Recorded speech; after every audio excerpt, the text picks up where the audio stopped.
मेरा नाम मीना है और मैं अपने गांव में दाई का काम करती हूँ। लोग मुझ पर भरोसा करके अपने बच्चों की पैदाइश के लिए मुझे बुलाते थे और मैं उस भरोसे का फ़ायदा उठाती थी। मैंने बचपन में बहुत गरीबी देखी थी, इसीलिए ज़्यादा पैसा कमाने के लिए मैंने डिलीवरी करते वक्त बच्चों को चुराकर बेचने का काम शुरू कर दिया। मेरे घर वालों को इस बारे में कुछ भी नहीं पता था कि मैं क्या काम करती हूँ। मैं जिन लोगों को बच्चे बेचती थी वह शहर से आते थे, काफ़ी अमीर लोग होते थे जो मुझसे बच्चे खरीदते थे। वह सब के सब बे औलाद होते थे। बच्चों के बदले मुझे अच्छी खासी रकम देते थे जिसे मैं छुपा कर रख देती थी। मेरी 2 बेटियां थीं। एक जब शादी की उम्र को पहुंची तो मैंने एक ऊंचे घर में उसकी शादी करने का सोचा। सब ने मुझे मना किया, लेकिन मैंने किसी की बात नहीं मानी और उसकी शादी वहीं कर दी। शादी पर मैंने अच्छा खासा पैसा खर्च कर दिया था। सब गांव वाले हैरान थे कि इतना पैसा मेरे पास कहाँ से आया, लेकिन मैंने कहा कि दूसरे गांव में मेरी एक ज़मीन थी जिसे बेचकर मैंने अपनी बेटी की शादी की है, जिस पर सबके मुंह बंद हो गए थे, क्योंकि अगर सबको हकीकत पता चल जाती कि मैं असल में बच्चे बेचकर पैसे कमाती हूँ तो गांव वाले मुझे यहाँ हरगिज़ नहीं रहने देते। शादी के 3 महीने बाद ही मेरी बेटी के यहाँ खुशखबरी आ गई। मेरी बेटी काफ़ी ज़्यादा खुश थी। उसके यहाँ पहली औलाद होने वाली थी। 9 महीने कैसे गुजरे पता नहीं चला। मेरी बेटी के यहाँ पैदाइश का वक्त करीब आने वाला था। उसने कहा, माँ, मैं कुछ दिन आपके यहाँ ठहरने आ जाती हूँ। मैंने कहा, ठीक है, कोई बात नहीं। दामाद ने भी यही कहा कि आप खुद भी दाई हैं तो बेटी की देखभाल अच्छे से कर सकेंगी। बेटी अपना सामान वगैरह लेकर मेरे घर रहने के लिए आ गई। मैं काफ़ी खुश थी कि चलो, मेरे यहाँ एक नाती आने वाला है। मैंने उसकी आने की काफ़ी तैयारियां कर ली थीं। तभी एक दिन मुझे एक अमीर आदमी का फ़ोन आया। उसने कहा कि मुझे बच्चा चाहिए। मैंने कहा इस वक्त तो कोई बच्चा मौजूद नहीं है, तो उसने मुझे धमकाया कि अगर बच्चा नहीं दिया तो मैं तुम्हें और तुम्हारे घरवालों को जान से मार दूंगा। मुझे हर हाल में बच्चा चाहिए।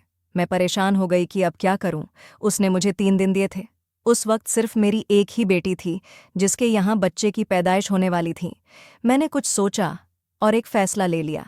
जब बेटी के यहाँ पैदाइश का वक्त आया तो मैंने उसका बच्चा अपने हाथों में उठाया और घर के पिछले दरवाजे से बाहर निकलकर वह बच्चा उस आदमी को थमा दिया और उसे कहा कि दोबारा मुझे नज़र मत आना।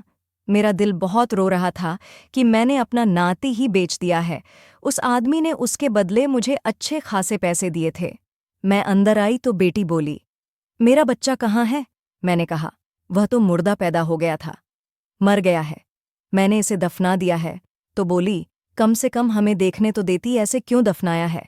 और वह रोने लगी। मुझसे उसका रोना देखा नहीं जा रहा था। कुछ दिन वह मेरे यहाँ रही, फिर वह अपने पति के साथ वापस चली गई। उसके जाने के बाद मैं हर वक्त पछता रहती थी कि मैंने अपनी बेटी की औलाद कैसे दे दी। कुछ दिन ही गुजरे थे कि मेरे घर का दरवाज़ा बजाया। मैंने उठकर दरवाज़ा खोला तो देखा बेटी सामने खड़ी थी। उसे देखकर मैं खुश हो गई, मगर तभी मेरी नज़र उसके हाथ में थामे हुए एक बच्चे पर पड़ी। मैंने आगे बढ़कर उस बच्चे के चेहरे से कपड़ा हटाकर देखा तो यह देखकर मेरी चीख निकल गई कि यह तो वही बच्चा था जो मेरी बेटी के यहाँ पैदा हुआ था। मेरी बेटी गुस्से से मेरी तरफ देख रही थी और बोली, आपको शर्म नहीं आई? आपने मेरा सगा बेटा बेच दिया। मैंने कहा, मुझे माफ़ कर दो, लेकिन यह तुम्हें कहाँ से मिला? तो उसने मुझे बताया कि जिस दिन आपने मेरे बेटे को बेचा था उस दिन मेरे पति ने आपको यह हरकत करते हुए देख लिया था। बाद में वह उस आदमी के पास गया और ज़बरदस्ती बच्चा वापस ले आया। हमने आपको इसलिए नहीं बताया ताकि आप दोबारा हमारा बच्चा ना छीन लें, लेकिन आज मैं आपको यह बात बताने आई हूँ कि आप मां नहीं बल्कि माँ के नाम पर एक धब्बा है। आपने ना जाने कितनी माँओं से उनके बच्चे छीनकर आगे बेच दिए हैं और मुझे अफसोस है कि ने उन्हीं पैसों से मेरी शादी की है। आज के बाद मैं आपसे मिलने कभी नहीं आऊँगी, मुझे भूल जाएं। यह कहकर वह वहाँ से चली गई और मैं वहीं दरवाजे पर गिर गई।